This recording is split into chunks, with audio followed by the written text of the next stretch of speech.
1, 2, 3. מפה אנחנו הלכנו להחלפה אחורה. 1, 2, 3. חצי סיבוב שמאל. 1, 2, 3. החלפה קדימה. 2, 3. מההתחלה. לאט. זהו, 4 תנועות. אוקיי? עוד פעם. בנו, לא ביחד, נו מה. אחרי כפיל שם, אנחנו נעשה חזרה לזה עוד פעם. כמה זמן אנחנו עומדים בעצם כבר? 3 שיעורים. 3 שיעורים.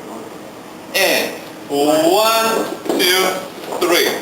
ירידה, and 1, 2, 3. 1, 2, 3. 1, 2, 3. אני חוזר בחזרה ועם הקו שלי לקיר חדש. אוקיי? עוד פעם, אני בפינה, לא עושה סיבוב פה. במקום סיבוב, אני עושה החלפה. ואז ממשיך יותר, ואז קל מאוד להמשיך את הקטע עם כיוון החדש. כשאתם מגיעים לפינה, אל תעשו סיבוב ימין, חצי סיבוב ימין. במקום זה תעשו החלפה קדימה. מובן? פעם השנייה פה. אני לוקח חצי סיבוב ימין, 1, 2, 3, החלפה, חצי סיבוב שמאל, החלפה. הגעתי לפינה. בגדול צריך להיות מה? חצי סיבוב ימין. בגדול צריך להיות 1, 2, 3. אם אני אעשה החלפה, הסיבוב שמאל לקיר חדש יהיה, זה מה שאני קורא לא לגנץ.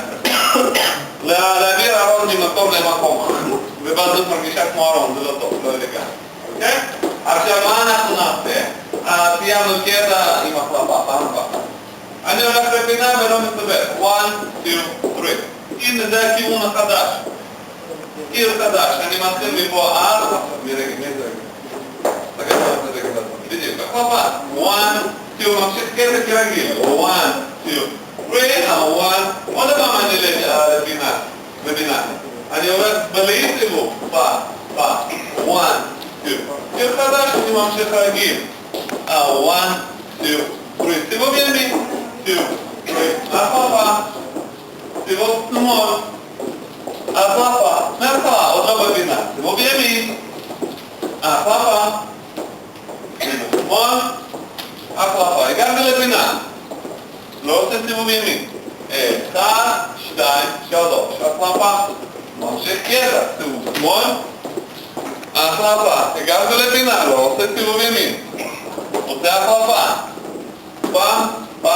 סיבוב. שמאל. היה לך נוח? לעבור את הסיבוב.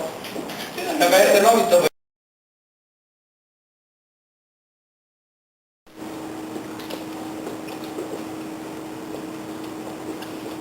אנחנו לומדים החלפה, בלי סיבוב. זהו. אוקיי? שאר הדברים ממשיכים. מובן? רק כרגיל להעביר הרבה לא בעיה. כן, בדיוק.